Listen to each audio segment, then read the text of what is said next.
el centro del debate en la construcción de una sociedad del conocimiento, la creatividad, la innovación. Y eso implica la voluntad política y tener las condiciones para dirigirnos hacia aquello. No es casualidad, no es aleatorio, no es fortuito de todas las acciones que estamos haciendo justamente para dirigirnos a la construcción de esa sociedad.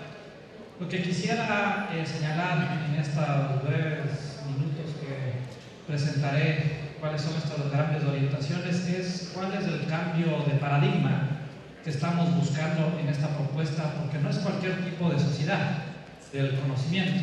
De hecho, en este momento el mundo vive una sociedad del conocimiento, pero nosotros estamos planteando otro tipo de sociedad del conocimiento, no lo que se denomina en la literatura económica de economía política del capitalismo cognitivo, sino lo que buscamos construir justamente es la economía social del conocimiento.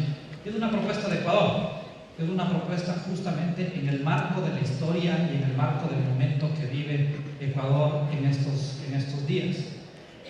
Esta presentación va a tener una articulación más que nada histórica, económica, académica, y obviamente no podemos deslindarnos de la parte política, pero tendrá un enfoque más académico en el sentido de que obviamente estamos dentro de la universidad y en buena hora ahí se puede dar un lujo de tener, llamémoslo así, un tipo de lenguaje más académico que cuando se está en un foro más político. Y quiero señalar y ponerlo primero en perspectiva histórica, por qué esta es la propuesta de la Revolución Ciudadana, por qué esta es la propuesta de que nosotros, según el análisis que hemos hecho, es la única salida, una de las pocas salidas que tenemos como país. En ese marco quisiera hacer un breve recuento, obviamente muy simplificado, de la historia de los países que han tenido éxito entre comillas. Estaremos cuestionando siempre todo lo que está dentro del marco de los marcos teóricos. Acordémonos que la ciencia a nivel mundial puede ser objetiva, pero no es neutra, y lo que se utiliza en ese sentido, en la forma de diagnosticar o las metodologías que se utilizan dan un sentido a esa ciencia. Estaré criticando sistemáticamente la mirada neoclásica de la economía, cómo se hacen los análisis justamente que te llevan a ciertos lugares comunes para tomar ciertas decisiones comunes, que todos en América Latina muchas de las veces nos hemos dado cuenta de aquello, pero no hemos podido romper con esta filosofía, con esta perspectiva neoclásica de la sociedad. Dentro de los países que han tenido un éxito, nosotros podemos encontrar una tipología de 5 tipos de países que han tenido éxito. Uno son los países colonizadores, o que han tenido esa riqueza, esa generación de riqueza, esa acumulación originaria a través de la fuerza o a través de terceros países. Nos referimos aquí principalmente a los países europeos, a los países, a Estados Unidos, justamente, en donde su riqueza fue a costa de terceros. Un segundo grupo de países hicieron su acumulación, hicieron su generación de riqueza principalmente a través de la eliminación de la democracia. Son los países con dictadura, son los países justamente que principalmente eliminando la democracia produjeron esa acumulación a través de la explotación laboral principalmente. Existe un tercer grupo de países, los denominados en la geopolítica mundial los países tapón. Yo personalmente no creo en los milagros. Un ejemplo de estos son los países justamente de Asia, que estuvieron en el lugar preciso, en el momento preciso, justamente en el momento, por ejemplo, de la Guerra Fría. Ahora sería el equivalente, por ejemplo, cómo le está yendo a Israel, y la economía política en la cual ciertos países no podían darse el lujo de fracasar porque eran modelos de países a seguir por el mundo entero. Entonces, los países asiáticos, el milagro entre comillas de los tigres asiáticos no es tan milagro, es justamente que estuvieron en el momento preciso en donde en este caso Estados Unidos y los países aliados sistemáticamente tenían una política de comercio internacional que garantizaba todo lo que hagan, llamémoslo así, comprar sus productos. Entonces obviamente era muy difícil que fracase. El cuarto grupo de países son los países que son países continentes, los denomino yo. Son los países que son en sí mismos, dado su tamaño, producen economías de escala y con política industrial adecuada y con una política de incremento de la demanda, en este caso también del consumo, ha llevado a que tengan desempeños bastante importantes. Me refiero principalmente en este caso a los BRICS, Brasil, Rusia, India, China y Sudáfrica, que no necesitan necesariamente del comercio internacional y con una buena política endógena pueden realmente sacar adelante sus países y pueden redireccionarlo en el marco de este éxito macroeconómico. Un quinto grupo de países son los países que buscaron diversificar su producción, incorporando tecnología y basando su acumulación en recursos naturales. Justamente son países que, teniendo la suerte de tener recursos naturales, hicieron una inversión adecuada en un cambio en el patrón de especialización y obviamente incorporando ciencia, tecnología e innovación a sus economías. Si es que nosotros vemos a Ecuador en este marco de esta tipología muy simple, realmente eso tiene que ser problematizado porque muchos países pueden caer en una u otra tipología. Simplemente por dar un ejemplo, el propio Estados Unidos puede ser que sea de la tipología 1 como país colonizador, pero también que tenga la suficiente economía de escala, o la propia Corea, que puede ser parte de la tipología 1 y de la tipología 2 y de la tipología 3, es decir, país que eliminó la democracia y país que justamente estuvo en un momento preciso, en un lugar preciso, en el momento de la Guerra Fría. Entonces esto es mucho más problemático, pero vale la pena señalar que en el caso del Ecuador ni somos un país colonizador, ni somos un país con dictadura, no somos un país, en este caso tapón, no estamos en un lugar estratégico en la geopolítica mundial, sí quizás en un lugar privilegiado, no somos un país continente, y en ese marco la única salida que tenemos nosotros como país, si es que queremos dar el salto cualitativo, es justamente usar adecuadamente los recursos naturales, pero invirtiendo en ciencia, tecnología e innovación para hacer ese cambio en la matriz productiva. Si es que nosotros vemos el gráfico de la pantalla siguiente, nosotros vemos un ejemplo muy claro de la diferencia de dos continentes que partieron del mismo punto desde 1980. En este caso me refiero a Asia y América Latina. Quitando la parte de la economía política mundial que acabo de señalar, nosotros vemos que América Latina, la productividad del Ecuador de América Latina y de Ecuador y de América Latina se mantiene constante, como ustedes pueden ver, es la línea verde, en tanto que la productividad de los países asiáticos ha ido creciendo sistemáticamente.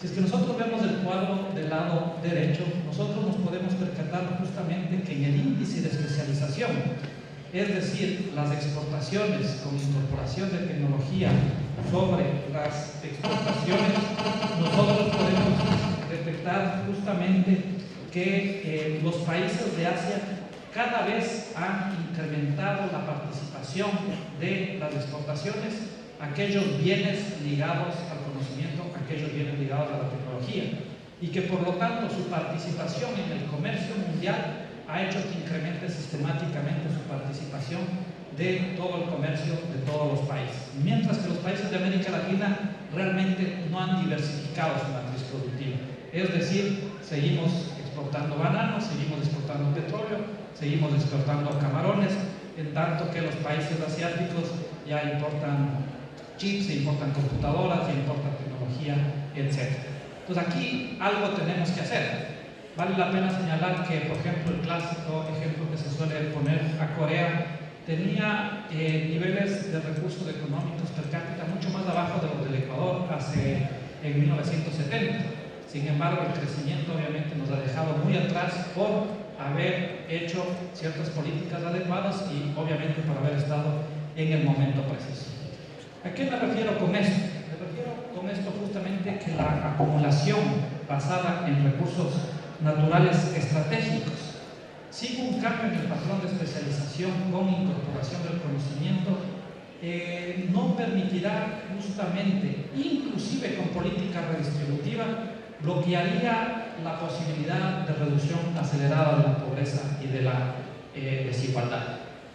En este sentido, nosotros hemos planteado como gobierno una cuestión que ya pasa a ser una mirada global del país, que es pasar de la economía de los recursos finitos a la economía de los recursos infinitos.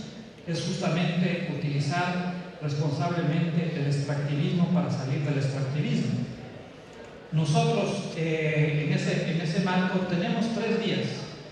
La una vía es quedarnos con el país que yo le denomino el país de la banana república, que es el país de los recursos primarios. Existe otra opción, que es pasar al país un tanto más industrializado de esos productos, que es justamente, podríamos decirlo para simplificar y ejemplificar, el país de las mermeladas de banana. O la otra posibilidad es justamente irnos a ese país que utiliza esos recursos naturales para generar conocimiento, para generar innovación. Acá, dentro de la perspectiva económica, existe una ventaja. Tanto el primer modelo primario como el segundo modelo secundario tiene lo que se denomina en economía rendimientos decrecientes de escala, en tanto que la economía del conocimiento tiene rendimientos crecientes de escala. Es decir, mientras en la una economía cada dólar que invertimos en la sociedad cada vez más tiene menos impacto en la calidad de vida de la población, en la economía del conocimiento, que tiene una pendiente hacia el infinito, porque justamente las ideas no tienen restricciones, cada dólar que invertimos cada vez tiene más impacto dentro de la sociedad. En ese sentido, nosotros justamente hemos decidido firmemente entrar en esa sociedad del conocimiento. Hemos avanzado de una manera, creo yo, bastante rápida, pero siempre podríamos haber avanzado a mucha mayor velocidad. Se ha hecho algo que se tenía que haber hecho hace mucho tiempo, la construcción de la infraestructura. La construcción de la infraestructura es fundamental para dar este salto, en términos principalmente de la perspectiva de la conectividad necesaria para producir esto que se denomina la productividad sistémica. Tener carreteras, tener puertos, tener aeropuertos, tener infraestructura de conectividad, tener banda ancha, etc. El segundo punto, el segundo momento, vale la pena señalar, es el momento del fortalecimiento del talento humano. Y es lo que hemos estado haciendo. ¿A qué me refiero con esto? Justamente la política de buscar un sistema de educación superior de calidad. La política de becas que tenemos, en este momento estamos enviando ya prácticamente a 8.000 estudiantes a estudiar a las mejores universidades del mundo. La política de los institutos públicos de investigación, etcétera, ya me detendré más adelante, es parte del proceso de fortalecimiento del talento humano. Ahora nosotros tenemos que irnos al fortalecimiento de los IPIs, de las universidades y los centros de investigación y la creación de innovación social. Frente al paradigma de investigación más desarrollo, nosotros proponemos investigación responsable, más emprendizaje social y solidario, más innovación social. Y quiero explicar cuál es el cambio de paradigma, cuál es la propuesta que nosotros estamos haciendo, en este caso, desde la construcción de esta nueva visión de educación superior y cuál es el sentido del cambio de la educación superior. Nosotros es que queremos construir una sociedad del conocimiento y la creatividad. Tenemos prácticamente 2 sistemas. El sistema de educación y cultura, podríamos decirlo, y obviamente el específico de educación superior, y el sistema de ciencia, tecnología e innovación social y sostenible. Nosotros como Ecuador, en estos años de la Revolución Ciudadana, ¿dónde hemos avanzado? Hemos avanzado principalmente en el sistema de educación superior. Personalmente creo que la normativa que requeríamos nosotros tener justamente para dar ese salto cualitativo está dada. La macroestructura está dada. Las universidades ya saben lo que tienen que hacer. Es necesario ajustar, pero ya el cambio macro, el cambio estructural y los lineamientos es una cuestión que ya se ha disputado y se ha realizado un cambio político estructural para que las universidades redireccionen su paradigma de universidad. Aquí tenemos que acordarnos, y siempre entre paréntesis sostengo, que cuando uno hace un cambio en el sistema de educación, uno tiene que preguntarse qué tipo de sociedad está construyendo. Claramente, el modelo viejo de universidad que queríamos era una universidad de la élite, para una sociedad del privilegio. Y justamente eso es lo que nosotros buscamos romper. Hay que ajustar, habrá que hacer normativa todavía importante, complementaria, pero los grandes cambios y las grandes reformas en el campo de la educación superior yo creo que están ya decantadas. Lo que nos hace falta mucho a la sociedad ecuatoriana justamente es hacer y construir el sistema de ciencia, tecnología e innovación social y sostenible. Ese es uno de los retos que tenemos, que para construir este sistema necesitamos el fortalecimiento de un sistema de educación superior sólida, es evidente, pero creo que justamente era necesario hacer esta primera reforma de la educación superior para dar inicio a este nuevo segundo momento, que es el momento de la ciencia, la tecnología y la innovación. Y es por eso que este año justamente nosotros lo hemos denominado, al menos dentro de la CENESID, ya no el año de la educación superior, sino el año de la ciencia, la tecnología y la innovación. El objetivo justamente es construir un sistema de ciencia, tecnología e innovación social sostenible que viabilice el tránsito de la economía de los recursos finitos a la de los recursos infinitos, basado en el conocimiento, las ideas y la creatividad para asegurar el buen vivir de los ecuatorianos. En ese marco, la visión es construir un sistema de ciencia, tecnología e innovación social sostenible que genere conocimiento y lo democratice, así como una de las políticas principales que nosotros tenemos dentro de la Revolución Ciudadana, que es democratizar o redistribuir la riqueza y los ingresos. Nosotros creemos que a la democracia y a la economía de la ciudadanía el cambio estructural es la redistribución del conocimiento, la redistribución, en este caso, justamente de la educación y la democratización en el acceso a la educación, con objetivos claros. Acá no es una cuestión de que el objetivo sea la acumulación del capital. Acá el objetivo justamente es tener una ciencia para satisfacer necesidades, garantizar derechos y potenciar las capacidades que tienen tanto los individuos como los territorios, y con esto generar un nuevo patrón de acumulación sostenible ambientalmente. A su vez, como señalaba, uno de los puntos indispensables es asegurar el derecho al conocimiento de la población y recuperar el sentido de lo público común del mismo. Edificar un sistema de ciencia, tecnología e innovación sostenible que permita la inclusión y la cohesión social y recuperar el circuito de la dependencia tecnológica causada del neodependentismo, es decir, justamente tener una sociedad emancipada. En este marco yo quisiera entrar en un tema que a mi modo de ver es fundamental, que es la mirada de la educación superior en la cual nosotros intentamos construir. Nosotros estamos en la tercera ola de reformas universitarias en el Ecuador y yo diría en América Latina. Y en el caso de Ecuador, la primera ola vino acompañada con la reforma, en este caso de Córdoba, donde se buscaba que la universidad recupere una autonomía frente al Estado y frente a la Iglesia principalmente. Luego vino una segunda ola de reformas que fueron en el momento del neoliberalismo, donde se buscó la mercantilización y la privatización de la educación superior.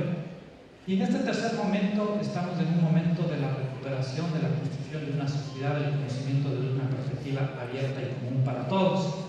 Pero aquí, a diferencia de las otras reformas, la universidad deja de ser la unidad de análisis de la reforma. Y es por eso que ustedes pueden ver en el gráfico siguiente, en ese gráfico, lo que realmente se busca dentro de la reforma. Lo que se busca dentro de la reforma es la construcción de este intelecto colectivo social.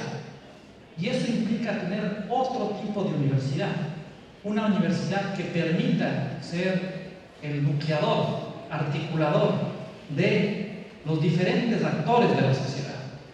En este caso el Estado, el sector privado, las economías privadas, las diferentes economías, como por ejemplo la economía social y solidaria, los actores sociales y obviamente el Estado y los diferentes gobiernos autónomos descentralizados. Esto es construir, y este es uno de los objetivos, miles, millones de cerebros interconectados, millones de redes de conocimiento. Y en este sentido nosotros buscamos construir una universidad que esté acorde a las necesidades del país y que busque su transformación, no una universidad que esté alejada de las necesidades del país. Y es importante señalar esto porque si es que nosotros hacemos un análisis los últimos 20, 25 años, tuvimos una universidad que estaba en la Torre de Marfil, que lo único que hacía principalmente es importar conocimiento y dada la estructura productiva del Ecuador, no generaba profesionales en función de un objetivo de la transformación social, sino era realmente inerte a un statu quo que buscaba mantenerse porque eso permitía el privilegio de una acumulación de pocos grupos de poder y pocos grupos económicos dentro de la sociedad ecuatoriana. Y todavía continuamos, y todavía la disputa política continúa. Nosotros podría decir, y esto es justamente uno de los retos, y nosotros somos muy autocríticos dentro del gobierno, nosotros no hemos podido hasta el momento cambiar el patrón de especialización del país. Seguimos siendo un país primario exportador y secundario importador. Y además esto es un cuello de botella muy fuerte para el Ecuador porque somos un país dolarizado. Somos un país en el cual justamente este momento el principal riesgo que tenemos se llama balanza comercial y sobre todo balanza comercial no petrolera. El déficit de la balanza comercial no petrolera en este momento está alrededor del 10%. Y este 10% es realmente problemático para la economía del Ecuador. Entonces, en este marco, si es que seguimos con ese mismo patrón de acumulación, no va a haber posibilidad de tener una economía que sea saludable y que sirva, y que esté al servicio de todos los ecuatorianos. Y aquí viene el cambio de enfoque justamente de lo que nosotros señalamos. ¿Por qué nosotros no buscamos el mismo tipo de sociedad del conocimiento que reina a nivel mundial, que es la del capitalismo cognitivo? No buscamos la construcción de la economía social del conocimiento en el marco del socialismo del buen vivir. Acá las principales diferencias que voy a señalar radican en que en el capitalismo cognitivo el conocimiento es concebido artificialmente como un bien escaso. En tanto que en el socialismo del buen vivir, en la economía social del conocimiento, el conocimiento es construido como un bien infinito. Si es que las ideas no tienen límite, el capitalismo, sabiendo que lo que le da mayor valor agregado a la sociedad son las ideas, ha generado una institucionalidad justamente para que ese recurso infinito que son las ideas se le ponga un límite. ¿A través de qué? A través principalmente de la propiedad intelectual. Poner propiedad a todo, mientras más se pueda, mejor, de acuerdo a la filosofía del capitalismo. Y por eso lo construye, en este caso, artificialmente como un bien escaso. Me detendré en esto más adelante porque realmente resulta importantísimo esta temática en este momento histórico que vivimos. En ese sentido, el conocimiento es visto en el capitalismo cognitivo como un bien privado, en tanto que en la economía social del conocimiento, el conocimiento es visto como un bien público, como un bien común. En el capitalismo cognitivo, el objetivo de la economía es la maximización de las utilidades derivadas del conocimiento por el agente privado. Lo que le interesa es sacar una alta rentabilidad y altas utilidades del conocimiento que en este caso producen las universidades o producen los científicos, los investigadores. En la economía social del conocimiento, justamente lo que se busca es la maximización de las externalidades positivas que genera el conocimiento dentro de la sociedad. Son dos objetivos completamente diferentes. Mientras, por poner un ejemplo, en la economía del capitalismo cognitivo, lo que interesa es producir una medicina para tener una amplia utilidad. En la economía social del conocimiento, lo que interesa es producir una medicina que, en este caso, garantice derechos a la salud, por ejemplo. En ese marco, el valor del capitalismo cognitivo, de acuerdo a la perspectiva de lo que llama Marx valor, sería el valor de cambio. En cambio, justamente en la economía social del conocimiento, el valor que se privilegia es el valor de uso. En el uno justamente es a través del precio y la utilidad, en el otro justamente es a través del beneficio social que produce ese conocimiento.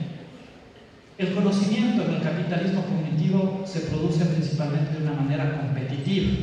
El conocimiento en el socialismo del buen vivir se produce de una manera colaborativa, un conocimiento producido en red. La propiedad intelectual en el capitalismo cognitivo es exclusivamente privada. y principalmente ligado a quien financia ese conocimiento.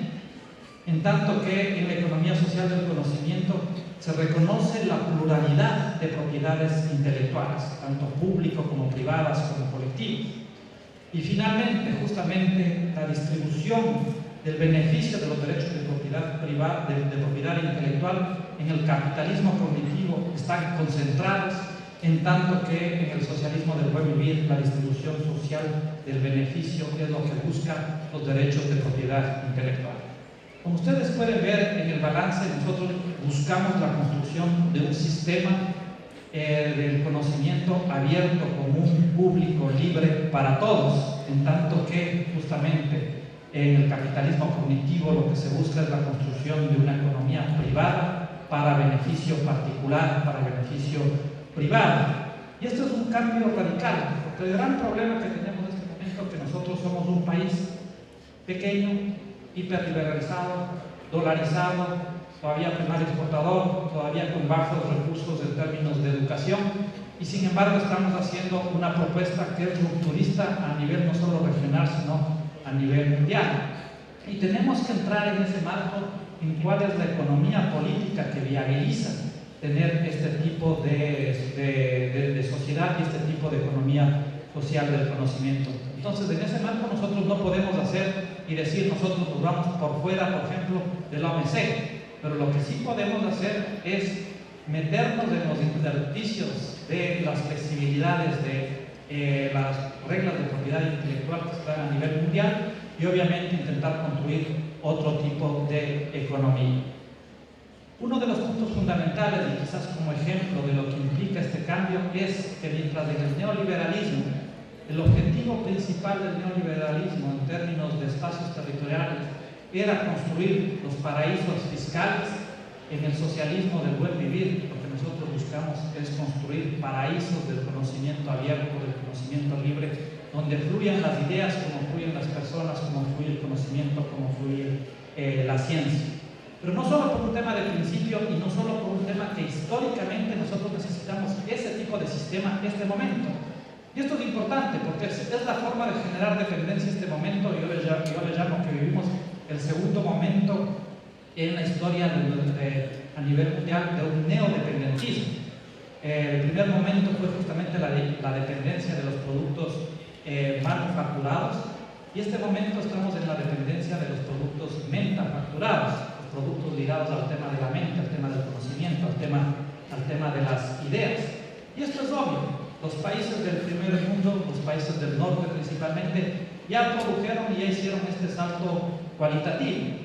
Y ahora buscan generar una ingeniería institucional, principalmente ligado a través de ¿qué? Tratados de libre comercio, principalmente ligados a través de los tratados bilaterales de inversión, principalmente ligado a través de una institucionalidad, ligado en la OMC, y obviamente con tener sistemas de diferente tipo social. Ese es el cuadrado perfecto del capitalismo de estos momentos.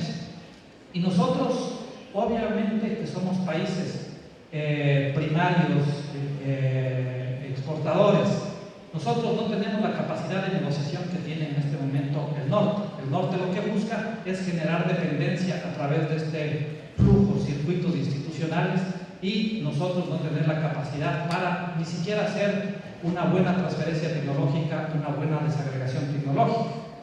Hace un par de meses con el ministro de Ciencia y Tecnología de Colombia discutíamos y yo le preguntaba ¿qué tal les está yendo con el Tratado de Libre Comercio firmado con la Comunidad Europea o con Europa? Y me decía, ya off the record, llamémoslo así, me dijo, no nos está yendo bien. Acá, en este caso, los europeos vienen, patentan y imposibilitan la creación de una industria nacional simplemente con esa patente porque tienen el monopolio de los 20 años. Vemos el ejemplo en términos de producción de Colombia el anterior año con Estados Unidos. Las exportaciones de Colombia crecieron un 3%, las exportaciones de Estados Unidos crecieron un 20%. Entonces acá los mecanismos internacionales son mecanismos de reproducción de las jerarquías mundiales y de las formas de generar dependencia a nivel geopolítico mundial. Y nosotros tenemos que intentar romper eso.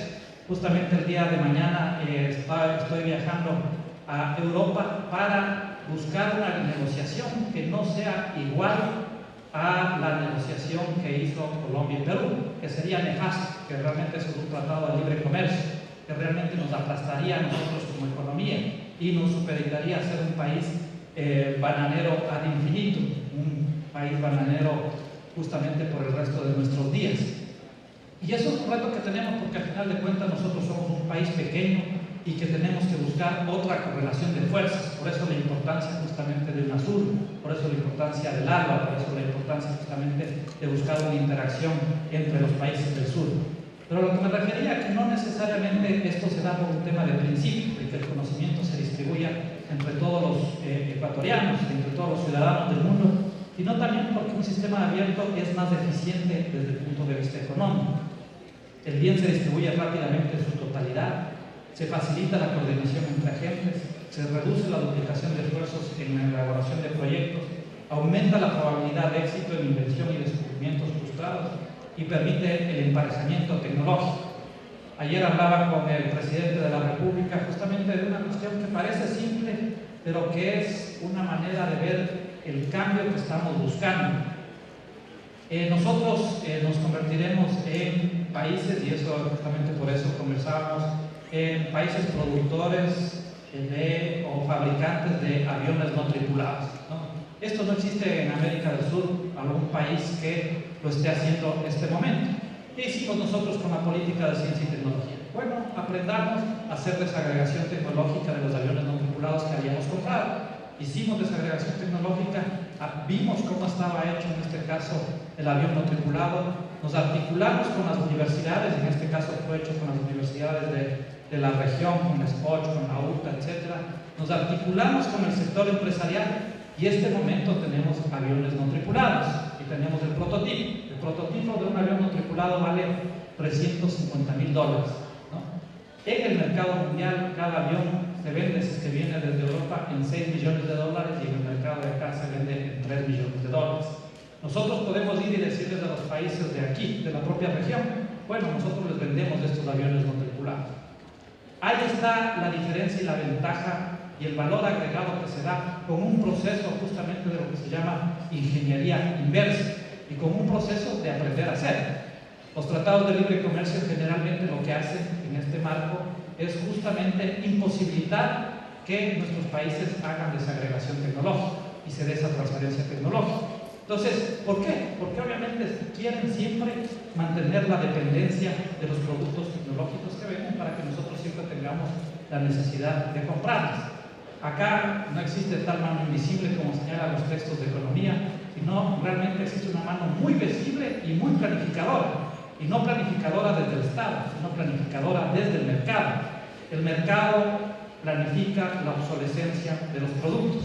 Yo puedo decirle personalmente, ahorita tengo un iPad acá y hace un año visité el Instituto de Investigaciones de Corea, donde ya tenían el modelo del nuevo iPad, que es realmente un plástico que ya va a servir y va a ser vendido de aquí a un par de años.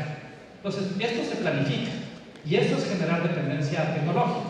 Nos cambian el software, nos cambian la tecnología, nosotros tenemos que hacer un lado el iPad y comprar la nueva tecnología.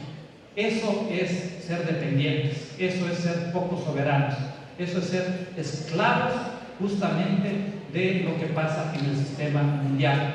Es por eso que nosotros deliberadamente hemos decidido romper, no únicamente por este cambio en la matriz productiva, sino hemos decidido romper con esta dependencia del conocimiento. Es la única manera que nos daremos libres y tendremos nuestra segunda independencia.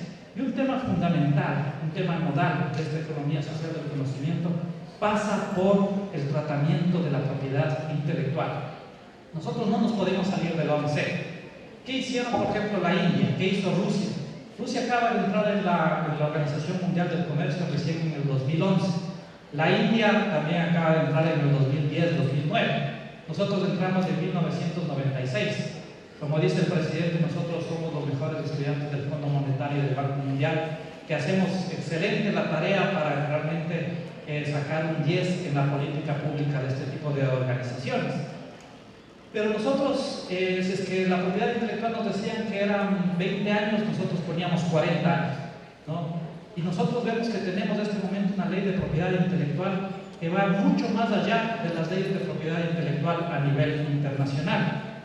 Nosotros en ese sentido tenemos ya una propuesta que lo someteremos a debate, que es el Código de Economía Social del Conocimiento, donde vamos a derogar la ley de propiedad intelectual para tener una ley de propiedad justamente más acorde a esta perspectiva de la construcción de un paraíso del conocimiento. A ver, y justamente lo que buscamos en esta propuesta del nuevo modelo de propiedad intelectual es construir un sistema de propiedad intelectual que desarrolle la actividad creativa y la innovación socioeconómica, facilite la transferencia tecnológica y el acceso abierto al conocimiento y la cultura y rompa la dependencia cognitiva. Esto es fundamental señalar. Acá nosotros no romperemos la dependencia cognitiva con el sistema de propiedad intelectual que tenemos no solo en Ecuador, sino en la región. Y eso implica también trabajar de una manera colectiva y cooperativa con el resto de países de la región en el marco de UNASUR.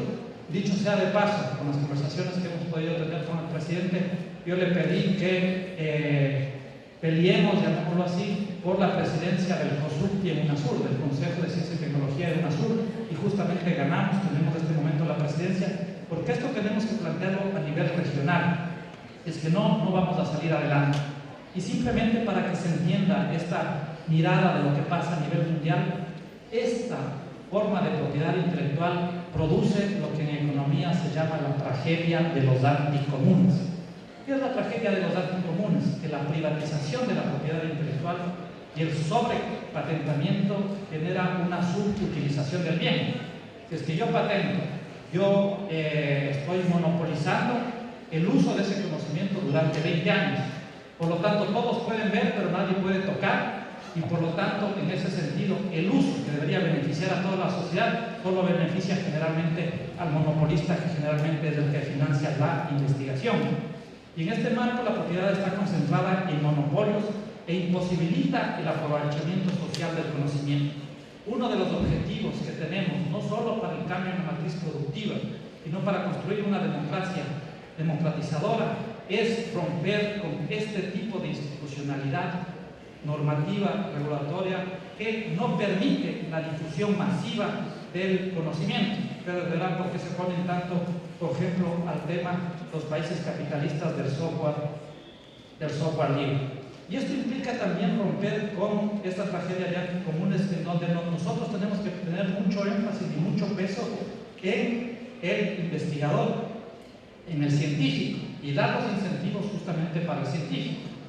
Y aquí nosotros estamos proponiendo algunos temas que son, creo yo, de importancia, justamente como que el momento que se produzca ciencia, esto quede a disposición pública, la investigación científica tecnológica que no haya sido protegida por ninguna modalidad de propiedad intelectual. Nosotros buscamos en ese marco, por ejemplo, dar más incentivos para los investigadores. Los inventores y autores reciban un mínimo del 30% de los ingresos económicos generados por la explotación y por la invención.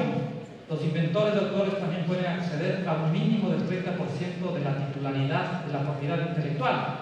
Aquí es similar al eslogan de la tierra es de quien la trabaja. Acá la política sería la innovación es de quien innova, no necesariamente de quien financia. En ese marco tenemos que buscar un equilibrio.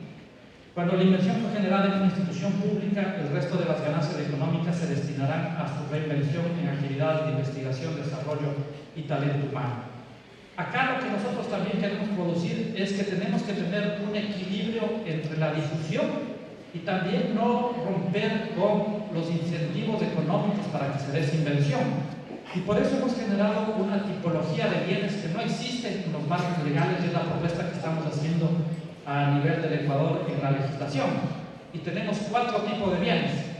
Los bienes para satisfacer derechos. Y aquellos bienes que son para satisfacer derechos son bienes de interés público. El Estado asegurará el acceso abierto y el uso público de los bienes orientados a satisfacer necesidades básicas y garantizar derechos. Por ejemplo, las medicinas, por ejemplo, los textos, por ejemplo, las tecnologías de educación. ¿A través de qué? Por ejemplo, a través de las licencias obligatorias. Si es que alguien inventa algo que tiene un beneficio social de interés para la garantía de derechos de todos los ecuatorianos, el Estado es el responsable de que eso sea abierto y que la ciudadanía acceda a esa bien, a esa innovación. En el otro lado, completamente opuesto, tenemos los bienes de mercado, los que realmente no interesan porque pasan a ser, no interesan en el sentido de que son bienes suntuarios. El acceso a estos bienes se regirán por estándares altos de propiedad intelectual. Las corbatas, es que existe una corbata que se inventó y es la hiperinnovación para lo que sea, para verlos más elegantes o lo que sea. Realmente al Estado y a la sociedad no le interesa eso, que sea una cuestión que se difunda a nivel social. Entonces eso puede tener una rentabilidad completamente privada, pero lo que nosotros buscamos es que el acceso a estos bienes se rijan por estándares altos para que la tecnología pueda ser vista por todos los académicos y por toda la ciudadanía. Tenemos los bienes de los sectores estratégicos, donde el Estado se reserva justamente el derecho de declarar los bienes de interés público y de obtener información producto de toda la investigación no protegida y que hayan sido realizadas en territorios ecuatorianos. Aquí un ejemplo es el tema, por ejemplo, de las reservas mineras o las reservas petroleras. Muchas veces más saben lo que tenemos nosotros dentro de nuestro territorio, las transnacionales, que el propio Estado. Entonces, esto es información del Estado, si es que el petróleo y las minas son del Estado, el Estado tiene que ver los mecanismos para compensar, en este caso, a esas transnacionales que tienen esa información para el Estado. Y finalmente tenemos los bienes asociados a la biodiversidad y a los saberes ancestrales. En este caso, a diferencia de lo que se propone en otros territorios y en otras partes del mundo, la biodiversidad no es patentable, ¿no? Y por eso nosotros, siguiendo la Constitución de la República, lo que hacemos es que la biodiversidad en este marco legal sea considerado como patrimonio intangible del Estado y los saberes ancestrales que gocen de un sistema de protección sui generis.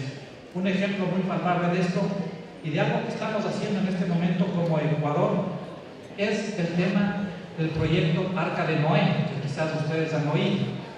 Una de las principales ventajas comparativas que tenemos nosotros como Ecuador es la biodiversidad. Sin embargo, esta biodiversidad no ha servido de nada porque no ha habido la ciencia, no ha habido el talento humano que permita sacar el jugo de esa biodiversidad en el buen sentido, que cuando me refiero al jugo de esa biodiversidad me refiero a toda la información que tiene esa biodiversidad y por lo tanto no nos ha servido de nada en términos científicos y en términos económicos esa biodiversidad. Un ejemplo que se suele dar es el ejemplo de esta medicina, la epibatidina, que salió de unas ranas que existían en la Amazonía, se llevaron, acá se da lo que se denomina la biopiratería. Los países del norte generalmente se llevan la biodiversidad del sur, investigan y luego con esto hicieron un analgésico, una sustancia que en este momento gana millones de dólares y que está en manos de las fuerzas de seguridad de Estados Unidos. Nosotros que hemos recibido nada, ni siquiera por tener esas ranas. Entonces, en ese marco nosotros tenemos que tener una política que nos favorezca a los intereses del Ecuador y tenemos que tener también esa inversión en ciencia y tecnología para no solo tener las ranas, que con las ranas no se hace nada en este sentido desde el punto de vista científico, sino tener esa investigación científica y ese talento para poder hacer esta transformación. Quisiera terminar con un cuadro que a mi modo de ver es ilustrativo sobre las trayectorias que necesitamos tener como país en las dimensiones de la construcción de una economía social del conocimiento.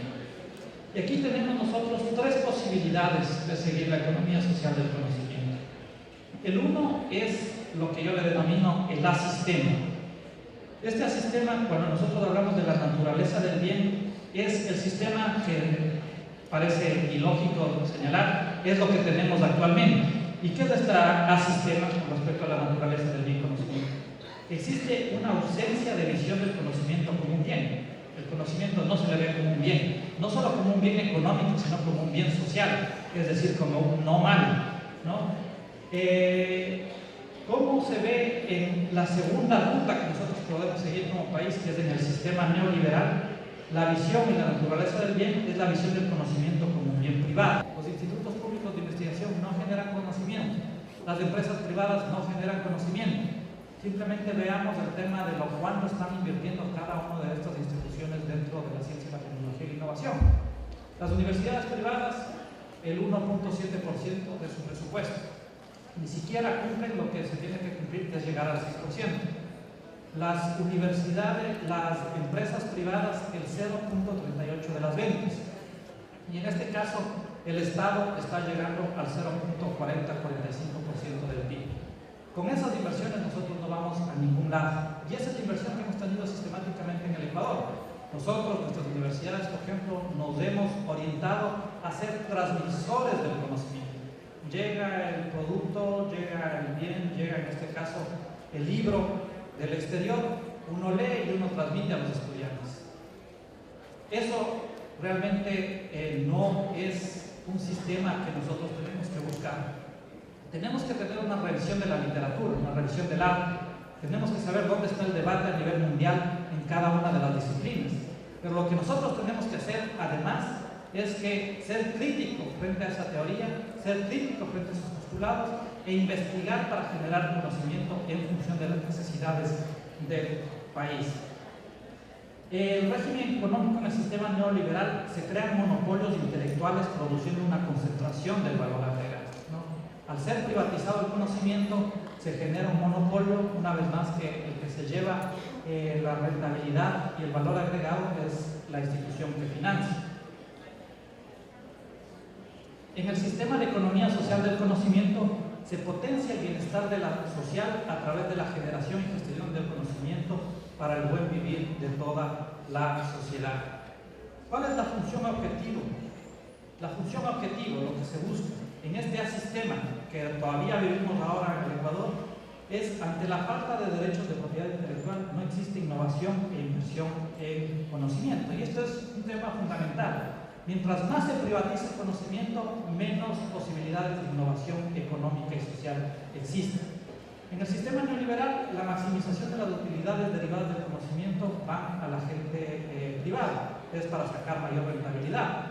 Y aquí acordémonos algo que pasa a nivel mundial, que por suerte no pasa en el Ecuador, pero por suerte, entre comillas, es que la supuesta autonomía universitaria que se da a nivel mundial, en estricto rigor no se da porque no existe una autonomía sobre lo que se investiga, sino generalmente el que pone la agenda de investigación son grandes transnacionales que son los que financian los proyectos de investigación. Entonces, eso es parte de romper justamente con ese capitalismo cognitivo y al final de cuentas, el que se lleva esa rentabilidad de esa investigación que hacen las universidades termina siendo una vez más la transnacional que financió. En el sistema de economía social del conocimiento se da la maximización de las externalidades positivas del conocimiento y finalmente en términos de financiamiento en el sistema no existe financiamiento y ahorita en el Ecuador todavía no existe financiamiento estructurado para el sistema del conocimiento. Aquí vale la pena señalar simplemente entre paréntesis que mientras que en el capitalismo cognitivo el principal banco es el banco capitalista, el banco que busca ese afán de lucro sistemático, en el socialismo del buen vivir de la economía social del conocimiento, el principal banco es el banco de las ideas. Estas ideas que permiten a su vez construir un nuevo tipo de economía. Pero para eso se necesita todo un sistema de financiamiento. En el capitalismo o en el sistema neoliberal prima el financiamiento privado y en el sistema de economía social del conocimiento existe una fuerte inversión pública e incentivos para los diferentes sectores económicos a través de subsidios, a través de banca de desarrollo, a través de capital de riesgo, a través de capital ángel, a través de capital semilla, diferentes formas de financiamiento.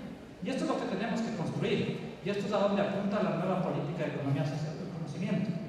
Esto es a donde apunta en este marco las nuevas institucionalidades que necesitamos. No existe ninguna institucionalidad que se encargue de todo el sistema de innovación del Ecuador. Y aquí las universidades tienen que jugar un rol fundamental. Una vez más, este es un gran pacto nacional por la construcción de la sociedad del conocimiento. Acá necesitamos una articulación entre los actores sociales, entre las universidades con los institutos públicos de investigación, entre las empresas públicas, entre las empresas privadas y entre las otras empresas de otros tipos de economía que existen dentro de la sociedad. Es por esto que nosotros, en este momento, justamente, estamos en el momento de dar este salto cualitativo. Estamos en el momento de hacer ese gran emparejamiento tecnológico que se llama el famoso catching up, que permita poder aprender a hacer lo que ya existe en el mundo, ¿no? Para a través de eso y a través de transferencia tecnológica poder dar saltos cualitativos para producirlo aquí en el Ecuador y luego para poder realmente producir nueva innovación de esos productos que hemos podido hacer esa desagregación tecnológica. Es un tema complicado, no es un tema fácil. Nosotros en este momento estamos apuntando justamente a que esta ciencia y la tecnología esté articulada a las industrias industrializantes, ¿no? Y obviamente dar los incentivos para que aquellos sectores privados que despunten, nosotros darles ese empujón. Y necesitamos hacer un pacto social para el financiamiento de esta ciencia y tecnología. Nosotros, acordémonos que en la Constitución teníamos 5 preasignaciones: educación, salud, educación superior, gobiernos autónomos descentralizados, y falta la preasignación de ciencia, tecnología e innovación. Con la inversión que estamos haciendo en este momento, una vez más, que no llega al 0.445 del PIB, nosotros no vamos a poder dar este salto cualitativo. Y tampoco estamos haciendo poco en el tema de la inversión en el campo de la educación superior. Este momento Ecuador es el país con mayor inversión en educación superior con respecto al PIB. Estamos llegando casi al 2% de la inversión en educación superior frente al PIB. No obstante, siempre existe en muchas universidades existe esta mirada de que se necesita más plata, ¿no? Simplemente como comentario, el año anterior, el que cerró en el 2013, hubo una subejecución presupuestaria de $300 millones del sistema universitario.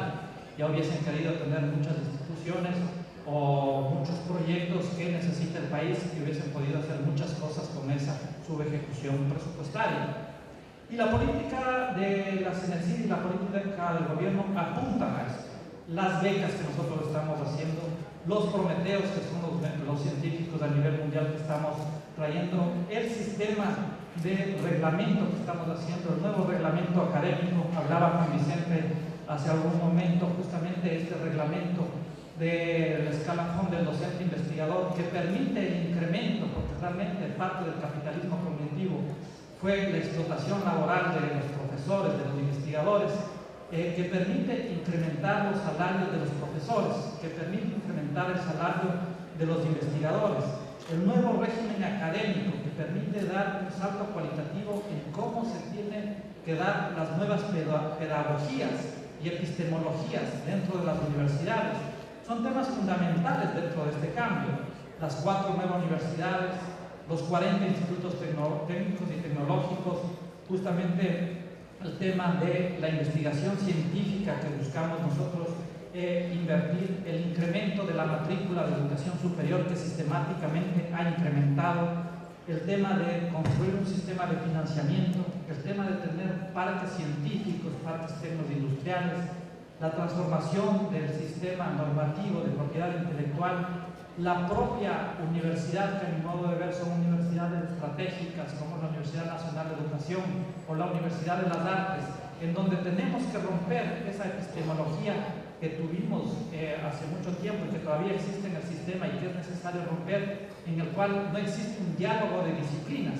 Y lo que hacía justamente el Fordismo y el Taylorismo es separar las ciencias de las artes, cuando lo que nosotros tenemos que hacer, si es que queremos construir una creatividad social, es volver a fusionar el arte y las ciencias. Tenemos que buscar este diálogo interdisciplinario. Hemos lanzado y vamos a lanzar ya públicamente a través del régimen académico un gran debate sobre qué tipo de facultades de educación nosotros necesitamos en nuestras universidades, porque realmente este es un ciclo vicioso. Si es que tenemos malas facultades de educación, tenemos malos profesores y por lo tanto eso repercute en los estudiantes de primaria o de secundaria. Todos estos temas de este tipo de políticas que estamos haciendo apuntan a esto, apuntan a construir una sociedad del conocimiento y apuntan, no quiero dar los resultados, no quiero dar los indicadores porque me demoraría mucho, pero ya existen resultados importantes. Quizás dar uno que es fundamental, el tema de la democratización del conocimiento. Nosotros teníamos un sistema universitario en el cual era un sistema de una torre de marfil. Solo asistían, de cada 10 estudiantes que asistían a la educación superior, 7 venían del quintil más rico. Este momento con la política de gratuidad, este momento con la política justamente de tener un nuevo sistema de admisión y nivelación, este momento justamente con tener una política de becas y ayudas económicas para los más pobres, estamos produciendo un gran proceso de democratización dentro de la sociedad ecuatoriana. A nivel del Ecuador se ha duplicado la matrícula del 20% más pobre. El día de ayer estuvimos calculando qué ha pasado aquí en el Ecuador, en Manabí. Y la matrícula aquí en Manabí del 20% más pobre incrementó del 9.9% a casi el 20% la matrícula. Esto es en buena hora para la sociedad de Manabí y para el Ecuador. Cada vez más pobres entran al sistema universitario y este es el mejor mecanismo de salir de la pobreza. El día de hoy también sacamos la cifra de cuántas personas, por ejemplo, recibirán una beca como parte de la ayuda económica por ser familiares de personas que reciben el bono de desarrollo humano. En el caso de Manabí, solo en el 2013 estamos hablando de 2.500 personas que van a recibir esta ayuda económica, que es una media remuneración básica unificada en la nivelación.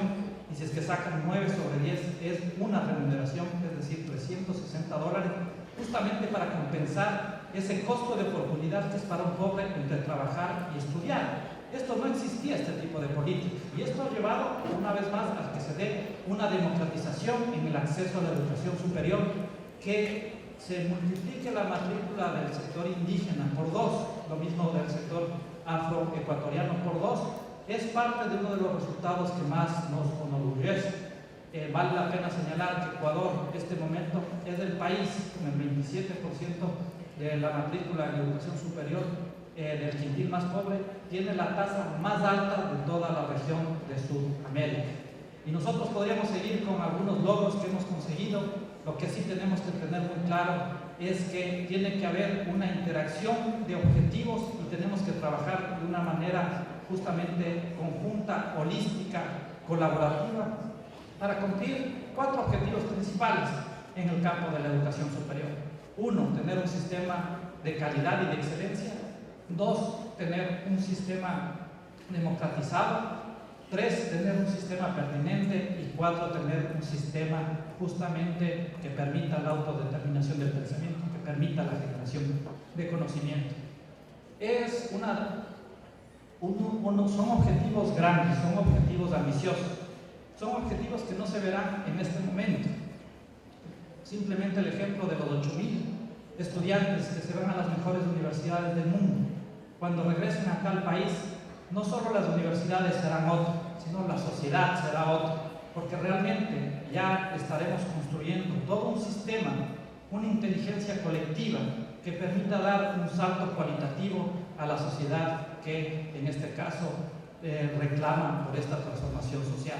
Estamos convencidos que nosotros no únicamente estamos haciendo esto por un cambio en la matriz productiva, que lo necesitamos, porque si no hacemos este cambio no podremos superar los problemas estructurales de pobreza, desigualdad y de calidad de vida, sino sobre todo justamente porque nosotros no podremos ser libres, porque nosotros estaremos dependiendo de ese conocimiento, y en este sentido la segunda independencia del Ecuador y de América Latina está en la medida de que seamos capaces de generar pensamiento propio, que seamos capaces de generar conocimiento para satisfacer las necesidades del Ecuador.